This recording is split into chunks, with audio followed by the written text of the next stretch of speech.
Welcome to Hey Podcasters, where we bring live discussion with our podcasters' guests, find answers, and gain new answers to some of the most challenging questions about podcasting. We believe it's the best way to get tips and learn.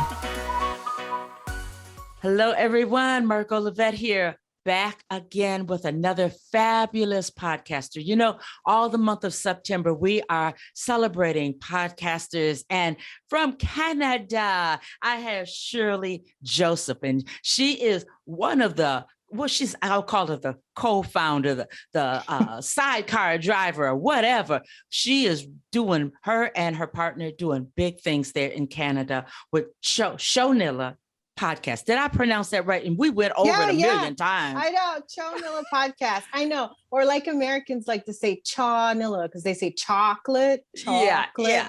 But our French sides kick in, so that's why we're like ChoNilla, because it has a bit of that French and English mashed together. So ChoNilla, yeah. And it just sounds beautiful when you say it. It just flows. It's just ChoNilla podcast. I'm going to get that. We have fun. Podcasters, don't we have fun, Shirley? We have a lot of fun. Gosh, we sure do. If we can't laugh at stuff like that, well, then there's something wrong with us, really and truly.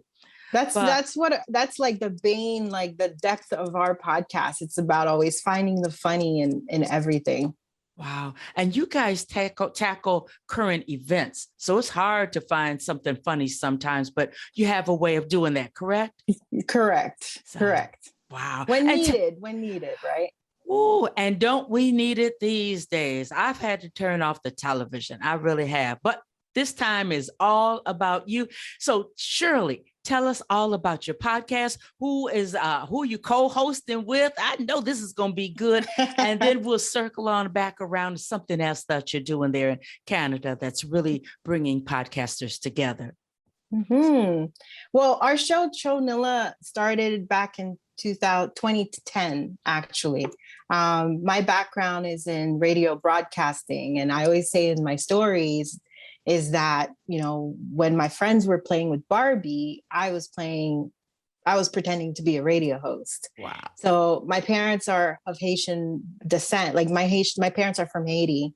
And so one of the things back in the days before the internet, you know, I don't know if you remember this, but those recorders that journalists used to use with the little, like, it's like square and flat. My parents used to have that in order to send, like, they would record their message every week to send to their family in Haiti. And that's how they stayed in communication, right? So I used to sneak that little recorder and, and place it under the kitchen table, because that's where all the adults used to hang out and talk about whatever that's going on. And so I was getting all the teas about, like, hey, what's mom and dad up to? And then whenever I had that recorder, I would force my little brother to be my radio host. So whenever he'd see the recorder, he'd run. And I'd be like, be my co-host. This is good stuff.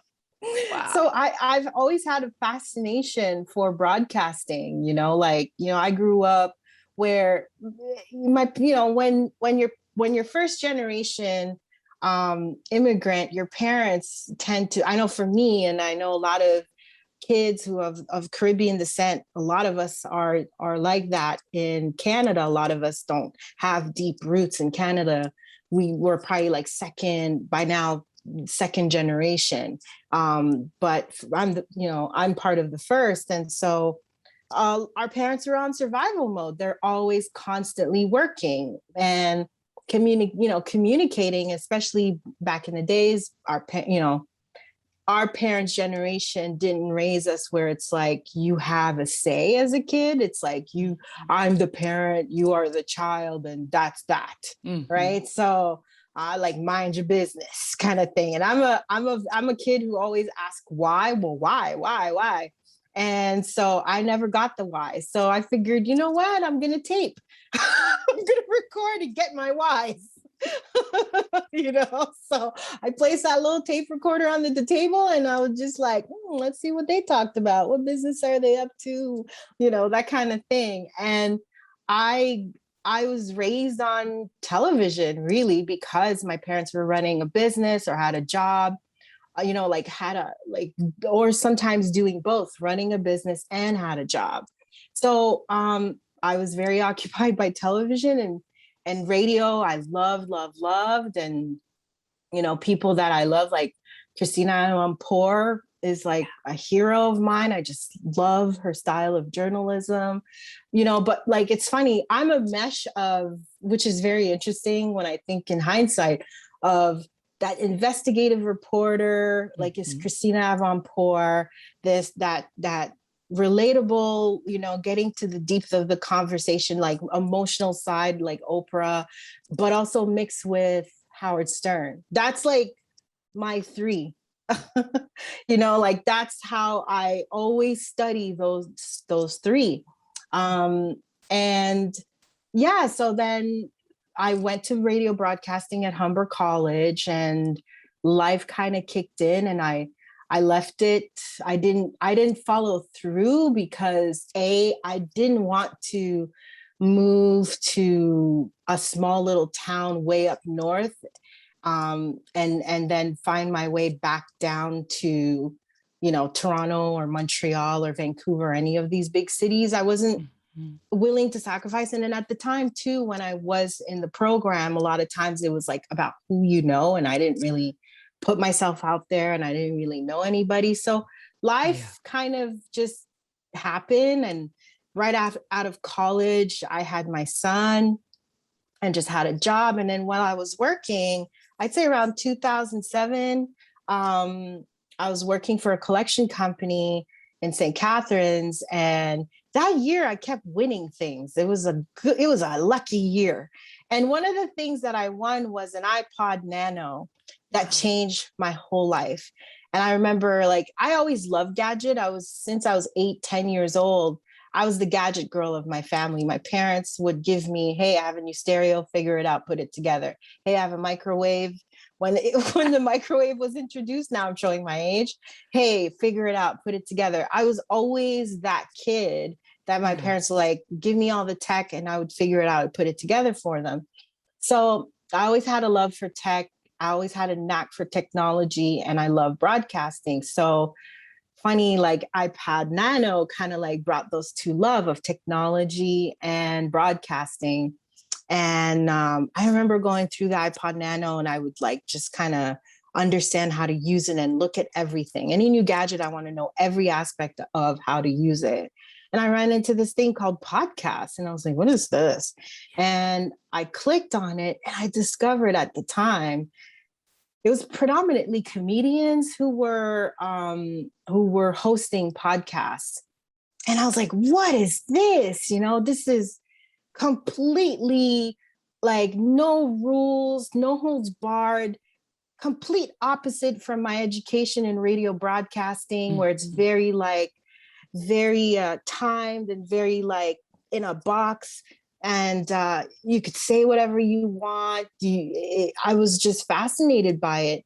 And I was really hooked on this show called, I always mention them, but I have to, because I really think that they are one of the pioneers of podcasting, which is Keith and the Girl. They've been at it for, I think since they've been at it for 13 years now. I think they're going on 14, but they inspired a lot of the people, a lot of the comedians like Mark Maron and things like that, who are podcasting, they inspired them. A lot of time they were introduced through them about this medium. And so I was listening to them, and my hubby and I were talking one day, and we were hooked just 2 years straight listening to them. And we're like, we should, I don't know how, but we were one day, every night, we would talk about current events and how we saw the world and how the world treated us, saw us, but also treated us differently. Me as a Black woman, him as a white man.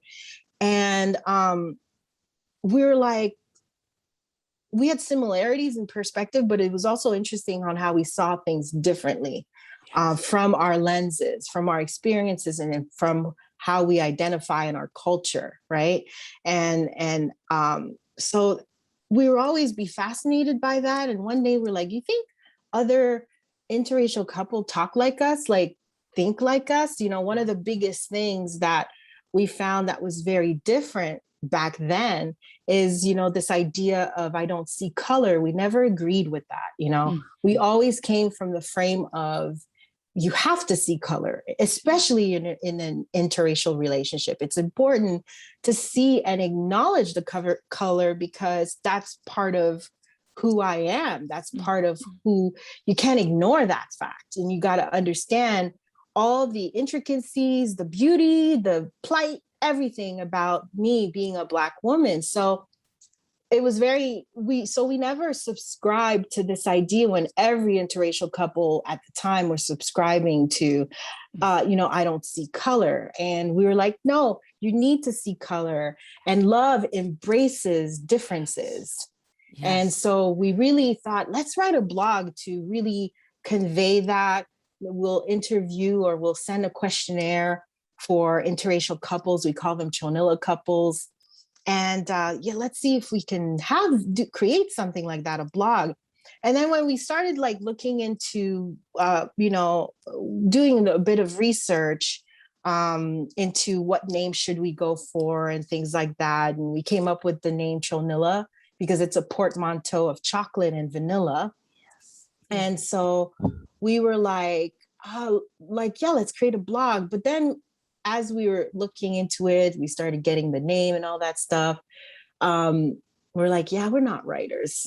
I'm not a writer. He's not a writer. Ain't nobody got time for that. Let's be realistic. We didn't have that time. But we remembered our love for podcasting and also it tied so closely with my love of broadcasting. And I studied it too, right? So I'm like, let's create a podcast. Let's just do it. And then to 2010, we started the podcast. We did it for 5 years straight. We had our 3 kids. Our youngest at the time, I can't believe, I think was like a year and a half. Wow. When we did it. Our eldest was probably around 9 or 10 years old or something.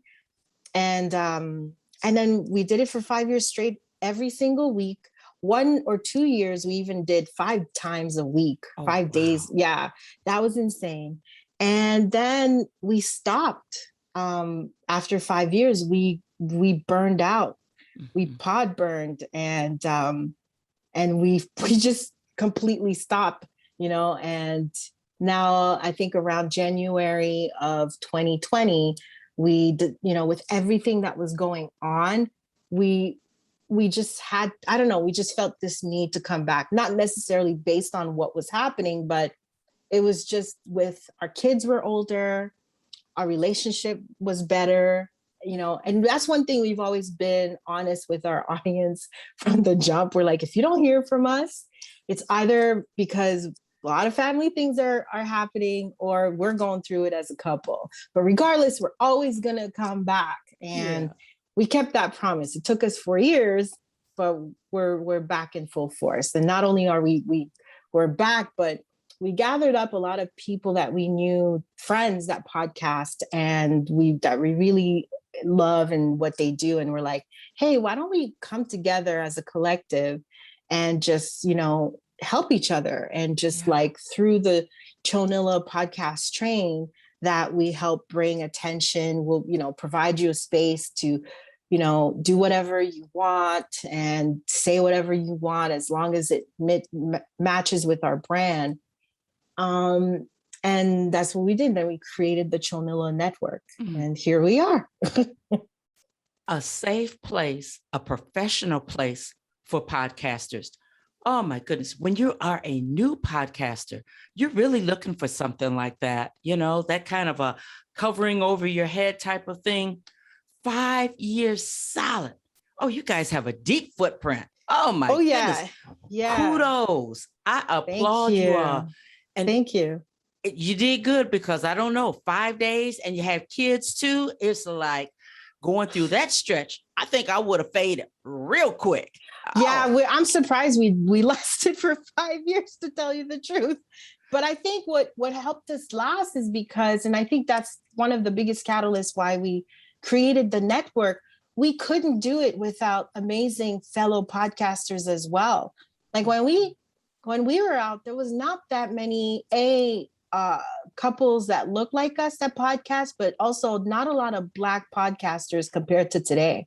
Yeah. So it's interesting because somehow we found each other, like, you know, shows like, you know, Where's My 40 Acres, Single Samuel Cass, even like shows like Interracial John, The Black Guy Who Tips, MTR Network. We all like found each other, and without even communicating with each other, we just kind of knew how to support each other. And I think that's what helped us a lot in order for us to not have pod faded sooner, and that we were able to do it consistently for 5 years, is because we had a support behind us, you know.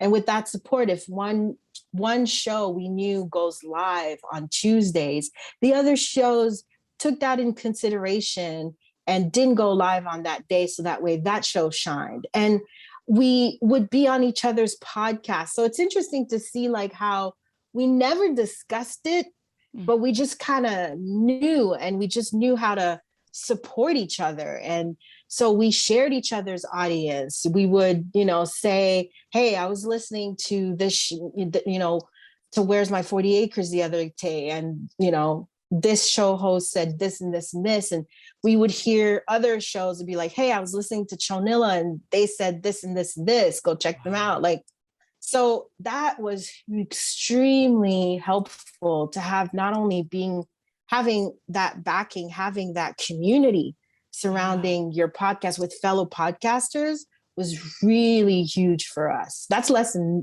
If that would be a lesson, is like, it's either you build a community around your podcast of people who are like-minded and likes the type of topics you create, or you build a community of fellow podcasters that are similar to what you do. And if you can have both, man, the sky's the limit. I tell you what, excuse me, what you have built is something that's really desirable. Don't be surprised if you don't get a email from me, because that thing of community and the ability to belong to something larger than yourself, we've seen how far that takes people. And you know how lonely podcasting can get. And once we take away this thing of rivalry, if we don't see each other as rivals, but colleagues and those that give to the world, then we can really, really do something. And I think that there's something going around in the world now because of the pandemic, and I want to get your feeling on this also. There's something going on in the world where we see that we should bind together, that there is strength when we are together, and life is short. What you're thinking about doing, you need to do it. And if podcasting is something that you've been thinking fitting to do, as I say, fitting to do, do it. And then link yourself with people that are established, that can keep your head above the water, because there are going to be some days when you're going to feel like you're drowning, and, you know, you will just throw everything out with the bathwater if somebody doesn't say, hey, come on, tomorrow's a new day. What are your thoughts on that? Oh, totally agree. I mean, this pandemic really gave a lot of people reflections. And I always say that this pandemic is also, I think every pandemic has done that throughout history. If you notice historically that there's an elevation in humanity for every pandemic, even when there was influenza and Spanish flu, you could see changes in the way that people communicate, how media would shift on the way that they write things or ideas, and you know, how things would be pushed through, like women's right and stuff like that. And it's really close to a pandemic. Usually there's something about a pandemic that's not only, it's a very revealing type of experience that humanity goes through. And whether you like it or not, it's going to lift a veil on either how you feel, how you are positioned and in the world. and how the world is going and how leadership is also and systems are run. It's a very revealing experience that human beings go through when it's a pandemic. So yeah, and that's a moment where you need community as much as possible, to help you go through that, because a pandemic is it's a shifting moment, like I at the time I was joking, but not joking at the same time, that, it feels like Mother Earth is like put us on a big timeout. Yeah. She was really like, yeah, y'all need to take a moment and pause, because I'm hurting right now. Yeah. And I just need to breathe it through. And so the way I could do that is put humanity on pause, Yeah. And it gave space to the animals for a little bit so they could have a little breather. But it's a very revealing, shifting moment. It's impossible that if you haven't shifted during this pandemic, I don't know what to say. But everyone I know in my circle, I mean, look at what's going on in the world right now, right? Like there are areas like there's more natural disasters that are happening. Not that they didn't exist, but they're more, they're stronger. You know what I mean? Like areas that never had these kind of, whether it's a flood or an earthquake or fires now, areas that never had these kind of like, fires in their areas are bigger and stronger and warmer. So it's this whole pandemic is a very revealing, shifting moment, and it's all about like, I hope you pay attention and make a change. Well, one thing about it, and I don't mean to belittle anything that's going on, but it sure gives you your podcast some good content, doesn't it? Oh my gosh, yeah. I mean, last week it's funny because I really focused last week. So we do our show now 3 days a week: Tuesday, Wednesday, and Thursday. And my hubby wanted to do 5 days a week, and I'm like, I can't. I have to be realistic with my life. We have kids, like I just, no, I'm not 20 something anymore. But yeah, I mean, last week was heavy for me. I take care of the news and covering like what was been going on with Lebanon, with Haiti, and Afghanistan. It's been a lot. Like there's moments like I love researching. That's just my broadcasting background.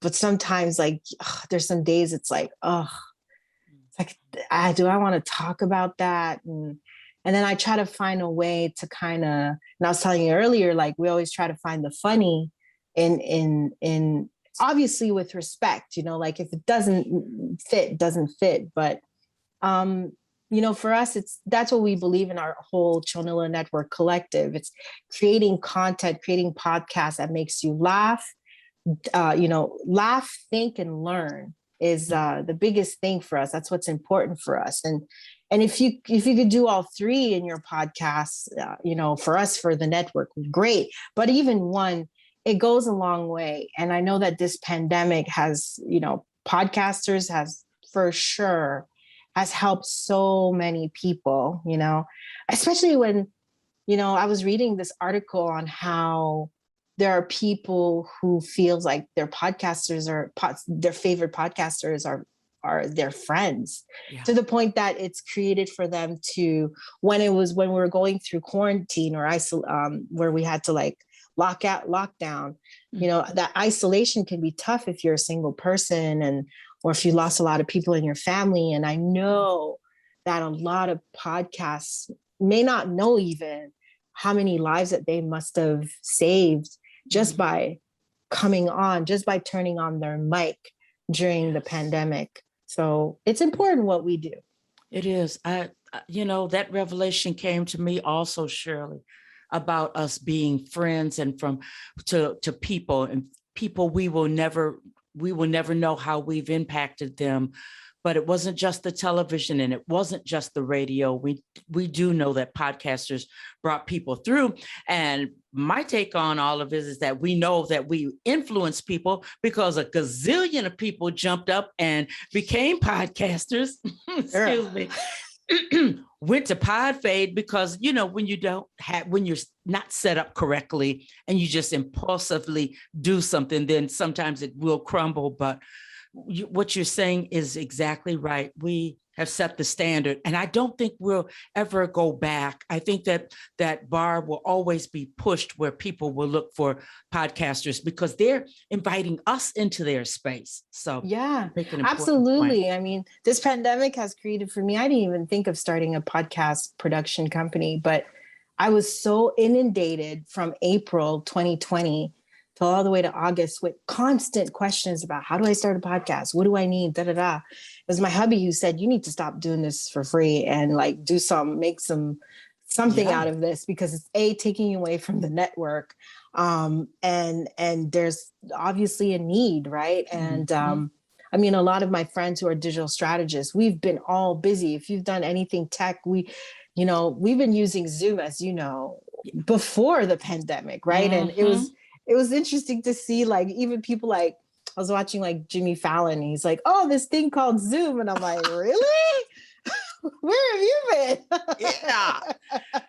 Man, right? Isn't that amazing? It's so amazing. So there's definitely, that's why I say when the many conversations I've had of people starting a podcast, it's like, you know, when I hear people, oh, we're just two friends and we get along real well and we just talk about whatever. And it's like, no, I like really think in depth as to why you're starting a podcast, because it changes people's lives, you know, like it really does. You have a responsibility. You can influence people based on what you say and what you share and things like that. So it's not just like turn on the mic and, oh, let's just have some fun. Really, there's a responsibility, I think, as well on what you say.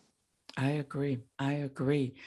You speak of bringing people together globally, but you are doing something remarkable there in Canada by forming the community. You're the community builder for Black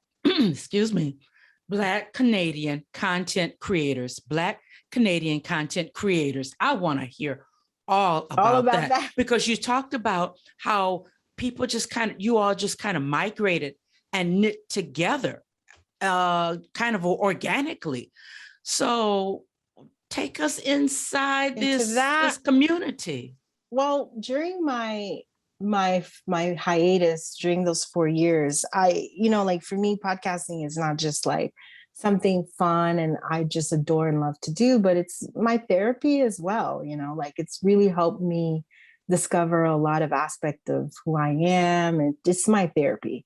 And so I didn't know what to do. Like I was starting to see I was not doing very well during the hiatus, and I needed an outlet. And I remember the feeling of this sense of like what we had with the Chitlin circuit. That's what we used to call each other when we're the fellow podcasters, right?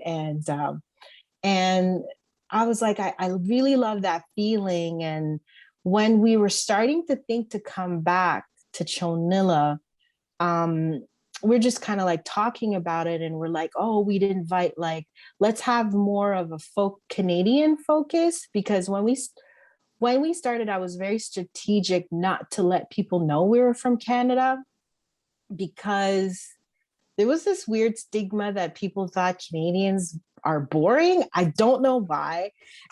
Wow. And I've had this so much time, like during the 5 years of us doing the podcast, where people were like, oh, had I known you guys were Canadian, I don't think I would actually press play. And I'm like, what? Why? You know, they're like, I don't know. I don't know anything about Canada. There's this weird thing, like they think maybe where it's like winter up here all the time and it's boring and there's nothing to talk about. I don't know. We're like, okay, that's sure.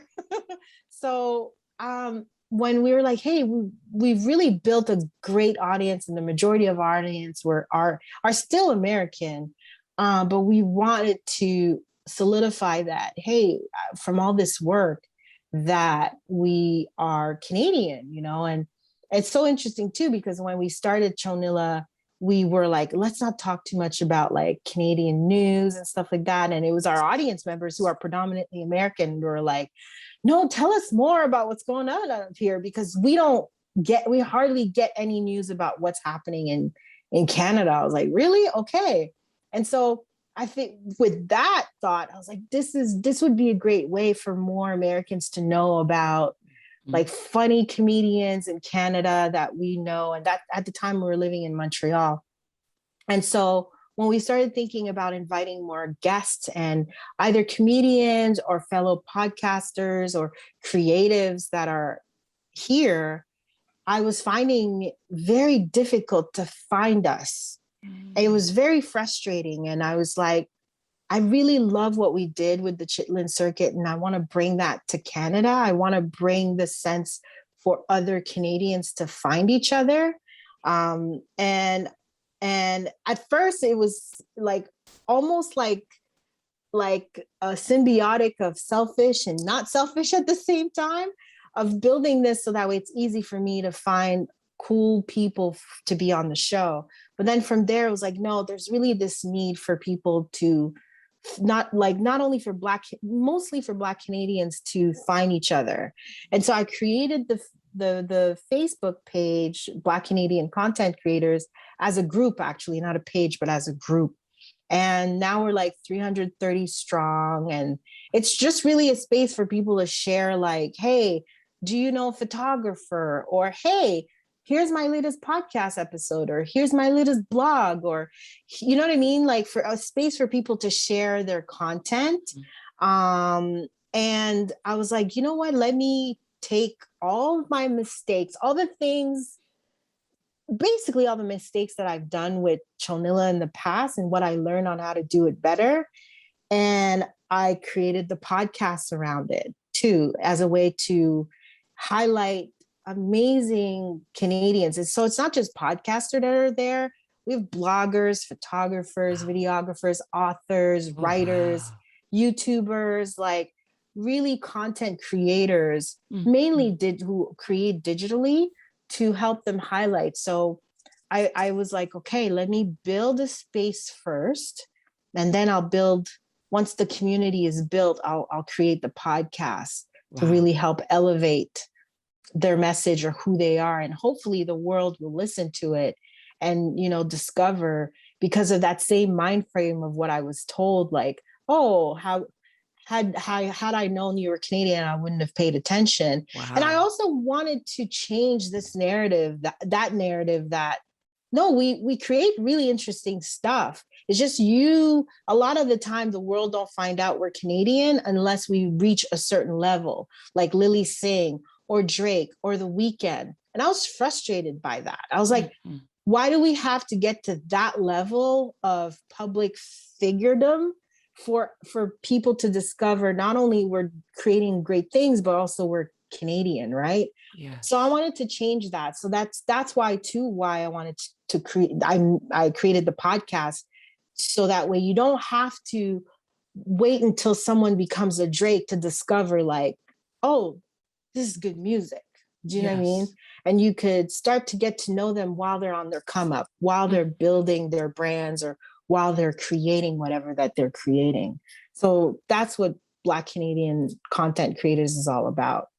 It's all about relationships. I see you building relationships and camaraderie and community.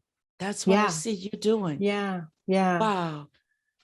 Being a podcaster in Canada, I am so glad that we had this conversation, and I would never say that Canadians are boring. I think it's a beautiful country. Every time I'm there, there's a part of me that feels like I could live there. It's like, this is something. It feels just wonderful. So thank you for sharing today. I appreciate you. Sherley Joseph from ChoNilla podcast. And gosh, community builder, podcast host, producer, just filling in all the blanks, all things podcasting and community. Did I leave anything out? No, you're wonderful. Thank you for so much for having me. It's an honor. You're amazing. What you're doing is super important, especially for anyone that looks like us, like me, like you. And so thank you for elevating our voices and letting people know that we're here and we exist, like Yes. we're the people who've built a lot of the foundation or a lot of like the footing to what these celebrities who are now starting podcasts or you know what I mean coming in, like we're Oh, a huge bridge. And so as much as I'm happy that I see people of that caliber, celebrities or public figure, them to be creating podcasts because it helps solidify more the industry. But at the same time, it's wonderful that you create a space like this to let so people like you and I are not forgotten and that people know that we're here. And that's right. if it wasn't for us, They couldn't be here. being They wouldn't they be. couldn't be here. Like we are the one who took the risk, the Oh, like we spent money in our equipments, the risk on discovering on how to do it right. And but I am excited to see where it's going. Like a good friend of mine, her name is Leslie Mack, and she has a show coming up that's sponsored by Ben and Jerry. It's actually going to wow. start at the end of the month called Blackberry Jams. And it's like a show for Fish fans, the band Fish, and Uh-huh. people and the BIPOC people, the people predominantly Black folks that are fans of that band. So she's also part of the network called it. She has a podcast on her network called Interracial John. But I'm bringing her up because I see now that you start seeing brands sponsoring a podcast, like a whole season even, that's huge and it's exciting. And I hope that a lot of us and more, it just tells me how much like we're growing. I heard this really cool thing that it's like the television stage, like right now, our stage, if we had to compare with television, we're in the black and white stage. Yeah. When television was black and white, that's where Mhm. we are. So my message is if you're thinking of starting a podcast and you think, oh, there's too much, it's not too late. Your voice is needed. There's only you out there. Mhm. And it's a great way to leave something like a legacy when you pass on, that it's like it's your own way of leaving a bit of you in history for Mm. many people to hear for years and years. That is So start a so true. podcast. Don't be afraid. That's Just turn right. down the mic. Well, hey, Sherley Joseph has already treaded out the water. I mean, 5 years solid. That's what I'm calling consistent. That's what I'm calling love. I mean, if all of us could just do our thing that long, do you know how further along the world would be? And you made a point there, and I feel myself another question, but I'm not going to go there because I respect your time. But we Okay. all have a chance to pull our chairs up to the table, that table that we always hear people say, I want to just sit at my seat at the table. We can make our own tables now. That's right. Make your table, put your best shoes on, put them up under your table, and That's then right. do what Shirley's doing, build a network or join a network so that will let you put your chair up at the table. We Yeah. have options now. I hope we stay in black and white for a long while. When we get to color, I don't know, but I'm I don't know what's going. enjoying what's going on now. Yes. I Yeah. really, people such as Absolutely. yourself and your husband, thank you, because I wouldn't be here had you all not treaded up, built that bridge. Hey, I just started officially in 2017. So, I Oh feel like a new wow. kid on the block. Yeah. Oh, you are not new. You've been doing this for that's Well, no 2017, and there was not as much tools as what we have today, right? So you no, still had to do a lot of figuring out. I know. a lot, and money and time. And it's like, Yeah. people don't think about that, but we paid Mm, our dues. We really have paid yeah. our dues. So Yep. that's why, hey, podcasters, it's a month-long celebration. We have to celebrate each other the whole month, actually the whole year, but we're taking all of September to just celebrate each other. So Yeah. Sherley Joseph, thank you, thank you, thank you. I appreciate you greatly. Thank you, Margo. Oh, and thank you all for listening out. You'll see me again with another podcaster. This is what we're doing, having so much fun. All right now, bye-bye. Thank you for listening to Hey Podcasters. That's it for this week's episode. Be sure to follow us in your favorite podcast app or connect with us on heypodcasters.com so that you don't miss our next episode. We wish you happy podcasting and see you in the next episode.